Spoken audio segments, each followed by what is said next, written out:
Now the serpent was more cunning than any beast of the field which the Lord God had made. And he said to the woman, Has God indeed said, You shall not eat of every tree of the garden? And the woman said to the serpent, We may eat the fruit of the trees of the garden, but of the fruit of the tree which is in the midst of the garden, God has said, You shall not eat it, nor shall you touch it, lest you die. Then the serpent said to the woman, You will not surely die. For God knows that in the day you eat of it your eyes will be opened, and you will be like God, knowing good and evil.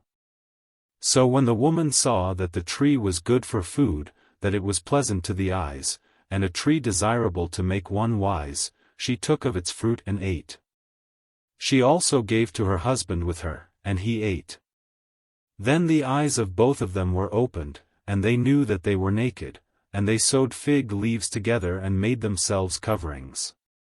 And they heard the sound of the Lord God walking in the garden in the cool of the day, and Adam and his wife hid themselves from the presence of the Lord God among the trees of the garden.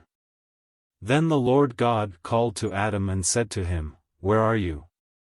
So he said, I heard your voice in the garden, and I was afraid because I was naked, and I hid myself. And he said, Who told you that you were naked? Have you eaten from the tree of which I commanded you that you should not eat? Then the man said, The woman whom you gave to be with me, she gave me of the tree, and I ate. And the Lord God said to the woman, What is this you have done? The woman said, The serpent deceived me, and I ate. So the Lord God said to the serpent, Because you have done this, you are cursed more than all cattle, and more than every beast of the field. On your belly you shall go, and you shall eat dust all the days of your life. And I will put enmity between you and the woman, and between your seed and her seed. He shall bruise your head, and you shall bruise his heel.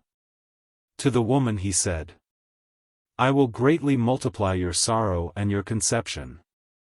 In pain you shall bring forth children.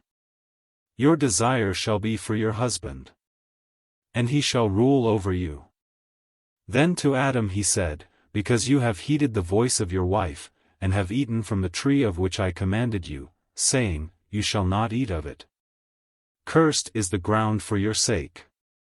In toil you shall eat of it all the days of your life. Both thorns and thistles it shall bring forth for you. And you shall eat the herb of the field. In the sweat of your face you shall eat bread, till you return to the ground. For out of it you were taken. For dust you are, and to dust you shall return.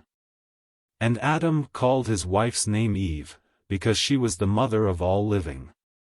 Also for Adam and his wife the Lord God made tunics of skin, and clothed them. Then the Lord God said, Behold, the man has become like one of us, to know good and evil.